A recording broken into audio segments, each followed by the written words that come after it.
Good afternoon, Chicago. Who's having that post-lunch? Or is it Chicago Land? Everyone keeps saying Chicago Land. It's Chicago. So you guys were just like Hollywood. You know that used to be Hollywood Land? And then somebody said the sign's too long and they just ditched it? True story, true story. So I'm an event producer. I'm based out of the Northeast, somewhere between New York and Boston. I share my time between both. And I'm very excited to be here in Chicago. Well, first of all, just running into people that either I'm somehow connected with, Lori and I are actually connected. That Hershey's Sweet company I used to work for, we actually built that for Hershey's. So we made the s'mores suite at the blogger conference. So it was cool to see that as a picture. And I'm happy to be here. This is now, I think, the third BizBash conference that I've got a chance to speak with. I've been to a lot of conferences over the years for BizBash, and this is really great. I'm finally on the big stage, which is a great thing. They said you have 15 minutes. I don't know that I've ever done anything in 15 minutes, including like running for 15 minutes. I've never been able to. And Mark Twain once said, if you need to give me a 2-hour if I need to give you a 2-hour presentation, I'm ready right now. But if it needs to be a 5-minute presentation, I need a couple more weeks to write it. So I kind of feel like that. There's a lot of talking, but I'm going to attempt to do it. The hard part with being on this stage is the topic that I'm talking about. So I am a little upset that I was put on the big stage. That's my daughter at 3 months. She already learned how to give daddy the stink face. But I'm a little upset in that the topic we're going to talk about is all about interaction. So I feel kind of like talking head. I'd much rather be in the workshops with you. But we're going to try and make this fun and exciting and what have you. So what is this topic? And we talk about it all the time. And it's innovation. It's kind of like, yes, it's the first thing I do when people when I do the presentation. It's like, so what is it? Right? Because we all want to do it, right? We all want to be known for it, right? We all want to have a very successful national conference. It's called the Innovation Forum, right? So we're doing these things, but why and what is it? It's a very, very simple concept of what innovation is. Innovation is the smashing of ideas together to solve a problem in a new way. If you're not necessarily solving some kind of problem or doing something with it, then it's just art, right? But no idea is original. No idea is original. I hate people complaining about, they stole our idea. Yeah, your idea you stole from somewhere. It's called the experience that you've had. So we think about innovation, and it is the taking of two ideas and smashing them together to create new products. Now, what will impact what those new products are? What will impact the success of this, right? It's how well this gets done. So if you're at a company and you have, let's say, not a lot of ideas, right? Let's say this represents the idea. We got one idea, right? Right? Would you like our Hawaiian luau theme? Would you like our Hawaiian luau theme? You're not going to innovate very much. You're not going to generate much. Even if you had two ideas, right? What's going to happen? You're just going to keep getting same recombinations of those two ideas. Now, if we take a bunch of ideas, we start to improve this. We start to say to ourselves, okay, mathematically, the ideas we smash together on a regular basis, we're going to have what? You're going to have more of them, right? Now, this is a pretty static picture of a bunch of ideas. And maybe if they every once in a while roll into each other and kind of boop, right? They might smash together and create something new. Somebody might look at it and go, oh, what if we tried it this way, right? But maybe not. But what happens if you put it in an entirely different environment? Think about it. If innovation is the smashing together of new ideas, you are more innovative the more you do what? Smash ideas together. You want to increase that process. That is what you're trying to do. Now, you have the number of ideas that you smash together. You also have the type of ideas that you smash together, right? You want ideas from different places. You don't want the same idea 20 times, although that might help you. But what you want is different types of ideas, right? From different areas, different experiences, different places. And then what you want to do is on a constant basis is really smash them together, right? Are you all digging my lottery motif that I got going on here? Right? You drop them in some cylinder and you don't let them escape. and you force them with air to smash into each other to create all of these different combinations. Now, the more you do this, the more you smash ideas together, the more chance you have of actually creating the winning numbers, right? Of getting those 6 ideas. Now, those 6, ding, ding, ding, ding, ding, winning numbers. This is the great idea. This will be what pushes us forward. This will be the great innovation. But how many times do you have to do that? A lot. A lot. So in these successful companies, and I have what I think is an innovative company, but I like to study innovation, right? So I'm a student of it. I've read many books, not a ton of books. I don't like to read too many because by the time you finish one, right, you start the second one's already contradicting the first one. Then you're back at square zero, right?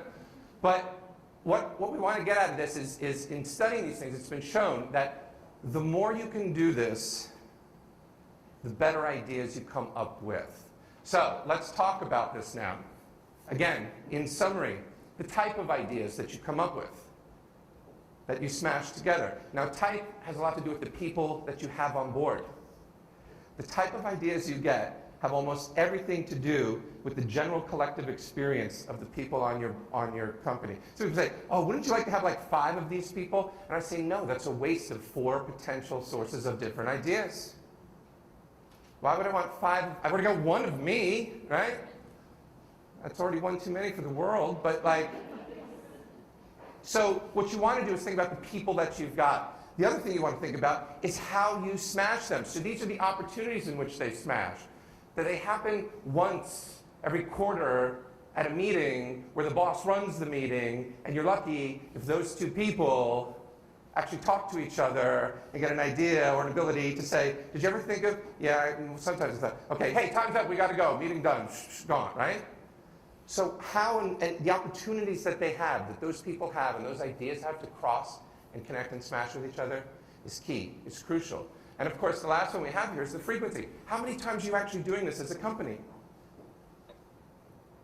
How much time are you dedicating to this actual process?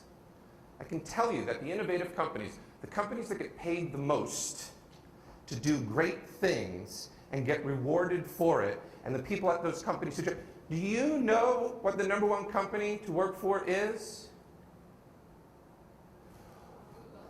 Yes. Right? People love it there, and there's a reason why, and it's not because free Wi-Fi on the buses from San Jose into the city, or they all put up everybody in a big dorm, and it's in a big apartment, and it's like a dorm, right? It's not, and well, it could be some of those, but it's also because of other things. They inspire people because of the amount of time they're allowed to generate ideas, okay? So what opportunities are you doing to increase the frequency of idea generation? Because the phone's always going to ring, and the emails are always going to be there, right? Every distraction that you have, every time you walk by that damn Forever 21, you spend 3 to 6 minutes in front of that sign, trying to get picked up by that model, and how come she ignores you? Is it my breath? Is it what I'm wearing? Right? So how many times are you doing this? So, what are the hallmarks of innovative companies? The first one is this: they have utter respect, right? It's Aretha. My wife's like, that's not Aretha. I'm like, that's Aretha. She's like, she looks good. That's young Aretha? I'm like, no, that's, I think, current, maybe made up Aretha. I don't know. It's Aretha. Respect. Respect for what? Respect for the notion of an idea and its value and its purpose, right? That's their top commodity. That's the respect they give. And it's not just the best idea. They respect every idea. They don't bring every idea to fruition, but they respect every idea, right? I respect that the Tea Party says stuff. I don't like it, but I respect it. Oh, that's a bad example. I don't. You get what I'm saying. They respect people. Everyone should be involved. Everyone has some kind of give. And if the give is not the individual final idea, they respect the fact that that person may lead another person to an individual idea. They respect the fact that people communicate their ideas in different ways. So it's not come on stage and give your 20-minute presentation, right? Sometimes it's write it down and give it to us, but they want everybody to be heard, right? And they respect the process. They know it's not on demand. They know you have to commit to it. They know you have to commit to being innovative, right? So respect. Another thing they do is exploration. This is another hallmark. They explore various things. One, they explore ideas all the time. What happens if you don't explore? Where do you stay? Same place. If you're liking where you're liking, hey, awesome, go for it, right? But what if we go to a new terrain? A new terrain can be anything. It doesn't have to be a new business or it could be a new rule. Like what did Netflix explore about 10 years ago? Industry rule, right? What did they break? What rule? Netflix. Do you guys have Netflix out here? Where did it go? Who's their competitor 10 years ago? Yeah, what was the big difference? No late fees, ever. And we'll send it to you. Don't come get it, we'll give it to you. Okay, who's still around? Okay, they own the market, right? But what are they still doing? They're still exploring. What are they exploring now? Live streaming. What else? Making their own content. You know how well they're doing at that? Yeah. Don't worry about Google. Worry about Netflix owning us all, okay? It's going to be crazy. They explore the outer side. They allow people to explore their passions. They allow people to explore their passions. Because why? People do a better job when they're passionate about something, right? What else is a hallmark of an innovative environment? Failure. They are not afraid of failure, right? What happens if you stick to the same success you've always had? Hint, it's like the same question I just did before where you don't explore. You stay in the same place, you never learn anything. You take two playoff teams and the one that's 17-0 and the one that's 8-7 and they're playing each other in the playoffs, I take the 8-7 team. Why? Because if anything happens, they know how to get over losing in some way, shape, or form. Winner hasn't learned it, doesn't know it. New England Patriots, New York Giants, years ago Super Bowl. Anyway, so they embrace failure. Not huge, not giant, not catastrophic, but they allow it to happen. They allow it to happen. Fail small and fail fast, but allow people to fail, right? There's this great payroll company that has an award for best failure of the year. You can't win it twice in a row for the same failure because then you're fired, but you're allowed to fail once, right? So now you have some of this cultural awareness of the things that you need to do. So what actually exists? What do these companies do? What are some of the things? So they create openings.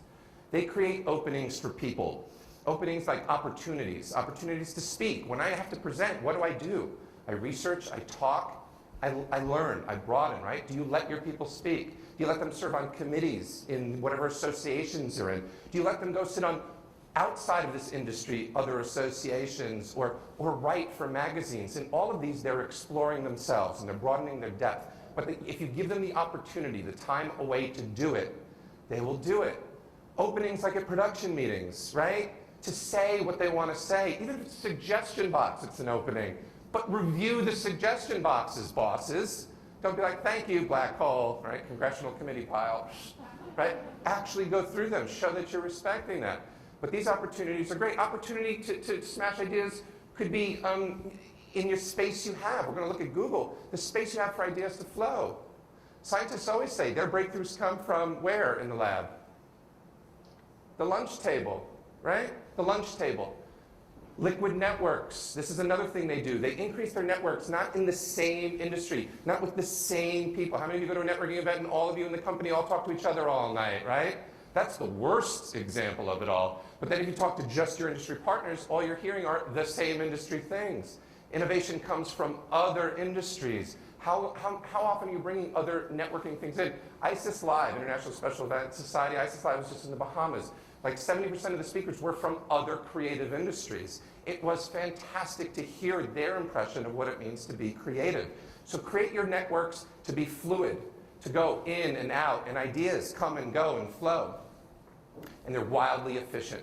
They're wildly efficient at talking the right way to each other at brainstorming sessions asking the right questions of clients, right? They're wildly efficient at failure. They don't dwell on it very, very long.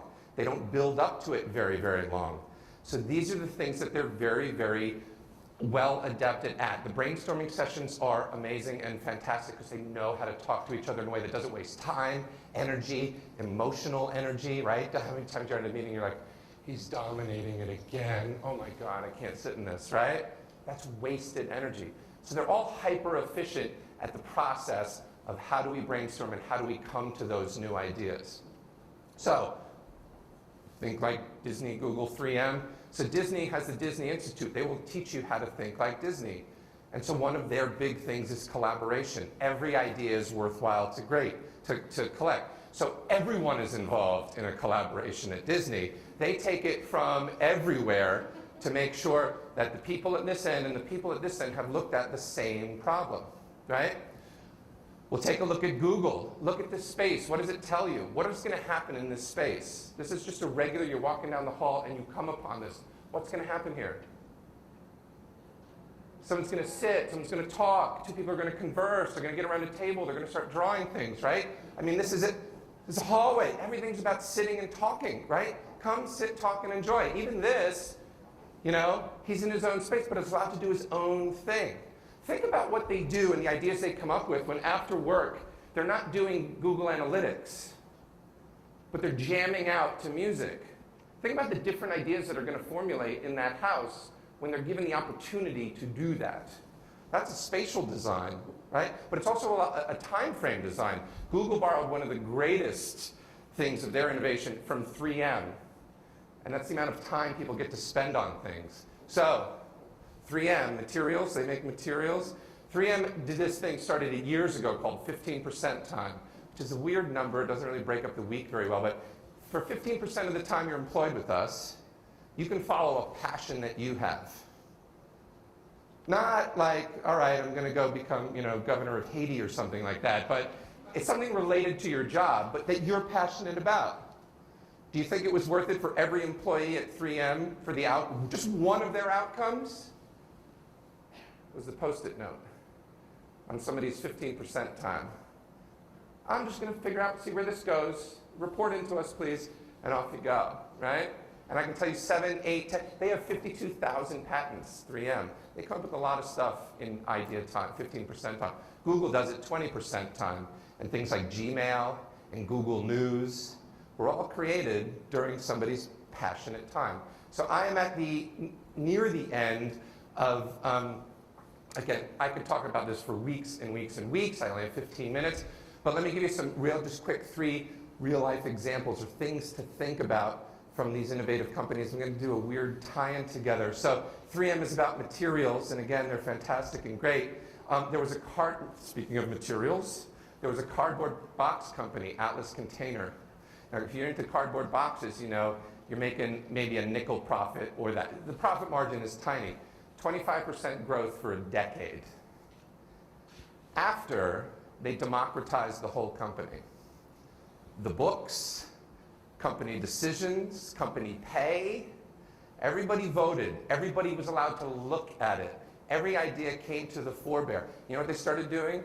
1, trusting each other. 2, getting ideas from everywhere. When you're in the container company, the container business, and you're making 25% growth in that for a decade, wouldn't you like to do that in this business? I mean, 20% growth. It's amazing what you see when you open up to everyone's ideas. Disney is so fantastic, and there's the opening of Epcot, and this again has to do with this innovation and thinking, putting the time in to think about it. So when Epcot opened, 1982, Walt Disney was dead, but his wife was there. And the executives who were there, they said, we really wish Walt could have seen this. And she turned to them very plainly and said, he did. He did see it. That's why it's there. He's innovating in advance. He was thinking ahead of the game. He was building ideas before they could become ideas. And that's the trick of it. Don't do it on demand. Don't do it when you're asked for it. Do it ahead of time. Do it all the time, right? And the last thing to say is this: if you wanted to implement, and you guys have a great one of these, so speaking of Google, here's the connection, search, go search, Google search, go search for a local improv class. Second City, right, it's great here. Improv teaches you the most about the culture of innovation and the language that you can use and the connectivity between your players to innovate on a constant basis. They are constantly adapting, improv people, to any situation always. And it's because of their thought process, their openness to ideas, and their ability to communicate in a way that doesn't shut down ideas. Innovation is all about idea generation. That's all I got.